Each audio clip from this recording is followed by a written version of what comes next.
அமிதாப் பச்சன் இந்த ஒரு இமேஜை கிட்டத்தட்ட 7 கோடி ரூபாய்க்கு வித்திருக்காரு. ஜாக் டார்சி ட்விட்டருடைய ஃபவுண்டருடைய முதல் ட்வீட்டை கிட்டத்தட்ட $2.9 மில்லியன் வித்திருக்காரு. இந்தோனேஷியால ஒரு ஸ்டூடெண்ட் கிட்டத்தட்ட அவருடைய ஓன் செல்ஃபி 1000க்கு மேற்பட்ட செல்ஃபியை 5 நாட்களா $1 மில்லியன் மேல வித்திருக்காரு. பீப்பிள்னு சொல்லக்கூடிய ஒரு டிஜிட்டல் ஆர்டிஸ்ட் அவருடைய இந்த ஸ்பெஷலான டிஜிட்டல் ஆர்ட்டை கிட்டத்தட்ட $69 மில்லியன் வித்திருக்காரு. இவ்வளோ ஏங்க இப்ப சமீபத்தில் நத்திங் போன் ஒன்று வரப்போகுதுன்னு சொல்லிட்டு இருந்தாங்க பாத்தீங்களா. இந்த நத்திங் கம்பெனியும் ஒரு NFT லான்ச் பண்ண போறதா சொல்றாங்க. எஸ், கரெக்டான வார்த்தையை தான் கேட்குறீங்க. NFT. இந்த NFT அப்படின்ற ஒரு விஷயம் ரொம்ப மாசத்துக்கு முன்னாடி ரொம்ப ட்ரெண்டிங்ல இருந்தது. பட் இப்போதான் இதுக்கான அத்தியாவசியமான ஒரு சமயம் வந்திருக்கு. இதை பத்தி நான் எக்ஸ்பிளைன் பண்றதுக்கு.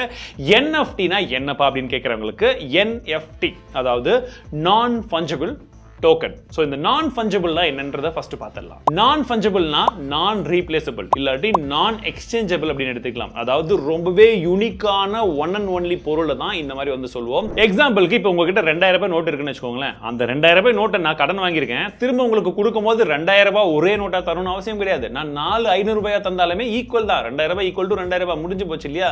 Which is same. இது ஃபஞ்சபிள். பட் இதுவே நான் ஃபஞ்சபிள்னா தோனி ஸ்ரீலங்காக்கு எதிராக கடைசி பால்ல 6 அடிச்ச அந்த பேட் வந்து நான் ஃபஞ்சபிள் திரும்ப கிடைக்கவே கிடைக்காது இல்லையா? இல்ல ஒருவேளை உங்க அப்பா உங்களுக்கு நீங்க 10th பாஸ் பண்ணும்போதோ +2 பாஸ் பண்ணும்போதோ ஏதோ ஒரு புக்கோ ஒரு பென்னோ தந்திருக்காருன்னு வச்சுக்கோங்களேன். அந்த பென் மாதிரி 1000 பென் இருக்கலாம். பட் எதுவுமே அந்த பென் ஆகாது இல்லையா? அது ரொம்பவே unique and it is irreplaceable. அதாவது நான் ஃபஞ்சபிள். எந்த ஒரு பொருளை கண்டிப்பா ரீப்ளேஸே பண்ண முடியாது. அது ரொம்பவே யூனிக்கோ அதுதாங்க நான் ஃபஞ்சபிள். சிம்பிளா சொல்லணும்னா இதுதான் விஷயம். சரி, இப்போ இந்த டோக்கன் அப்படின்னு சொல்றாங்களே அப்படின்னா என்னன்னு கேட்டீங்கன்னா, டோக்கன் அப்படின்னா ப்ரூஃப் ஆஃப் ஓனர்ஷிப். அதாவது நீங்க ஒரு பொருளை வாங்குறீங்க, பட் அதற்கு நீங்க தான் ஓனர்ன்றத பிசிக்கலா உங்களுக்கு டாக்குமெண்ட் அது இதுன்னு இருக்கும். வீடியோ வாங்கினாலும் ஒரு பத்திரம் இருக்கும், பைக் வாங்கினா கூட RC எல்லாமே டீடைல்ஸ் எல்லாம் ஆஃப்லைன்ல இருக்கும்போது பிரச்சனை கிடையாது. பட் ஆன்லைன்ல டிஜிட்டலா உங்களுடைய ப்ரூஃப், அதாவது நீங்க தான் ஓனர் அப்படின்றதுக்கான ஒரு ப்ரூஃப் இருக்கு பாத்தீங்களா? சோ இதைத்தான் என்ன சொல்றாங்கன்னு பாத்தீங்கன்னா டோக்கன் அப்படின்னு சொல்றாங்க. அதுவும் இதெல்லாம் எப்படி இருக்குன்னு பாத்தீங்கன்னா டிஜிட்டல் ஃபார்ம்ல இருக்கும். அதனால தான் இது பேர் டோக்கன்ஸ் அப்படின்னு சொல்றாங்க. சோ இந்த டிஜிட்டல் ப்ரூஃப் இந்த மாதிரி விஷயங்கள் எல்லாம் எங்கடா ஸ்டோர் ஆகுது அப்படின்னு பாத்தீங்கன்னா இவங்க இந்த இடத்துல பிளாக் செயின் அப்படின்ற டெக்னாலஜி யூஸ் பண்றாங்க. நம்ம ஏற்கனவே பிளாக் செயினை பத்தி நிறைய பார்த்திருக்கோம். பிட்காயின்ல பார்த்திருக்கோம், இத்தீரியம்ல வந்து பார்த்திருக்கோம். சோ இந்த மாதிரி கிரிப்டோ கரன்சிலயுமே இந்த பிளாக் செயின் டெக்னாலஜி யூஸ் பண்ணுவாங்க.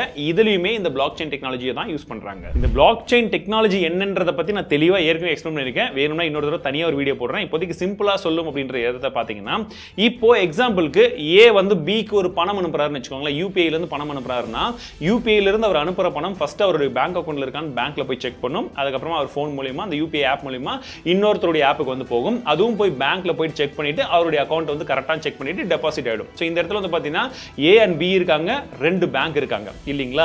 இப்போ ஒருவேளை இந்த இடத்துல இந்த பேங்க் தூக்கிட்டு டைரக்ட்டா இவங்க அனுப்ப முடியுமா அப்படினா அனுப்ப முடியும்.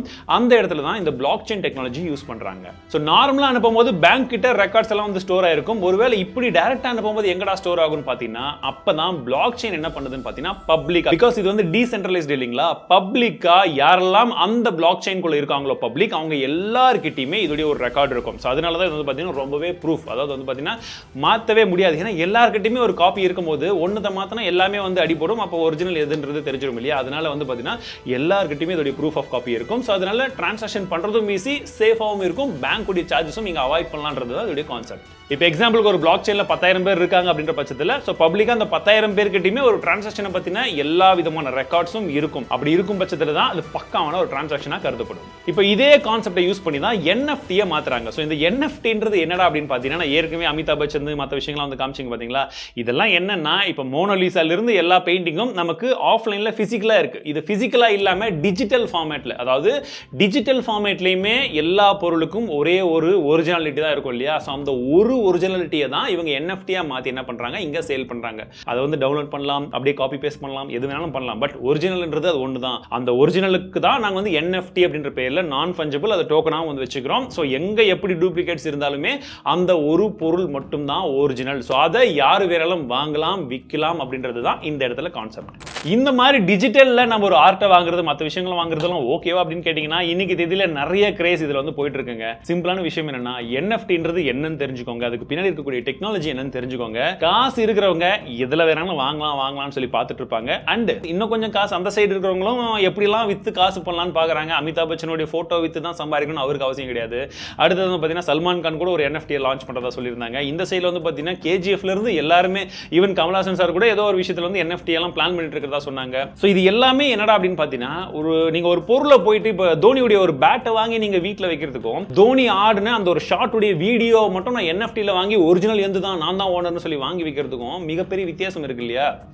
ஸோ இந்த இடத்துல என்னதான் அது டெக்னாலஜியாக இருந்தாலும் டிஜிட்டலாக இருந்தாலும் நான் இப்போதைக்கு அதை வந்து சப்போர்ட் பண்ண கிடையாது. கிட்டத்தட்ட இப்போதைக்கு யாரும் இந்த NFTக்குள்ளே போகாதீங்கன்றது தான் நான் பர்சனலாக ரெக்கமெண்ட் பண்ணுவேன். Maybe I might be wrong, but this is my stand. அதனால தான் வந்து இது எப்பெல்லாம் ட்ரெண்டிங்கில் இருந்துச்சோ அப்போ இதை பற்றி வீடியோ பண்ணல. இப்போ உங்களுக்கு தெளிவாக எக்ஸ்பிளைன் பண்ணுறேன். அண்ட் இந்த NFTனால என்னடா பிரச்சனை அப்படின்னு பார்த்தீங்கன்னா, இந்த NFT வந்து இந்த பிளாக் செயின் டெக்னாலஜி யூஸ் பண்ணுது. இது இந்த அளவுக்கு வந்து பப்ளிக்காக இருக்கிறதுனால இதில் CO2 எமிஷன் வந்து ஜாஸ்தி இருக்கும். ஸோ இதனாலேயும் வந்து பார்த்தீங்கன்னா இன்னும் வந்து குளோபல் வார்மிங் வந்து அதிகமாகிறதுக்கான சான்சஸ் இருக்கு. அஃப்கோர்ஸ் இதோடைய டெக்னாலஜி கொஞ்சம் ஷார்ட்டாக இருந்தாலுமே ஸ்டில் இது இன்னும் வந்து அந்த லெவலுக்கு போகல எஃபிஷியன்ட்டா யூஸ் பண்றதுக்கு. ஸோ இது ஒரு மிகப்பெரிய பிரச்சனையா இருக்கு. அண்ட் இந்த NFT யூஸ் பண்ணி யாரா சம்பாதிக்கிறாங்கன்னு பார்த்தீங்கன்னா, நீங்களும் நானும் நார்மலாக சம்பாதிக்க முடியாது. யாரோ விற்கிறாங்க, யாரோ சம்பாதிக்கிறாங்க. இதனால நமக்கு ஏதாச்சும் யூஸ் இருக்கான்னு கேட்டீங்கன்னா இன்னைக்கு வரைக்கும் 99.9% எந்த ஒரு யூஸும் வந்து கிடையாது. அதை நல்லா புரிஞ்சுக்கோங்க. அண்ட் அப்படியே இதில் NFTக்குள்ள போகணும்னு நினைக்கிறவங்களுக்கும் இதில் இன்னும் லீகல் ப்ரொசீஜர்ஸ் என்னன்னு இன்னும் தெரியாது. நீங்க ஒரு பொருள் வாங்குறீங்க, இப்போ இளையராஜாவோட ஃபர்ஸ்ட் மியூசிக்கை நீங்க வாங்கினாலுமே அதை நீங்க திரும்ப யூஸ் பண்ண முடியுமா, விற்க முடியுமான்றதுக்கும் என்ன ஒரு விஷயம் வந்து கிடையாது. ஸோ இப்போதைக்கு ஜஸ்ட் ஒரு ஃபேன் கலெக்ஷனாக மட்டும் தான் அதை வித்துட்டு இருக்காங்க. இதில் இன்னும் நிறைய பிரச்சனைகள் இருக்கு. அதெல்லாம் என்ன எதுன்றதெல்லாம் சால்வ் பண்ணட்டும். அதுக்கப்புறம் இதை பத்தி இன்னும் நிறைய தெரிஞ்சுக்கலாம். ஸோ இந்த வீடியோல NFTனா என்ன எதுன்றது தெரிஞ்சுக்கணும்னு நினைக்கிறேன். ஸோ நீங்க தெரிஞ்சுக்கிட்டு மட்டும் கிடையாது, உங்க நண்பர்களுக்கும் இந்த வீடியோ ஷேர் பண்ணி விடுங்க. மீண்டும் அடுத்த சந்திக்கிறேன். வாழ்க தமிழ்.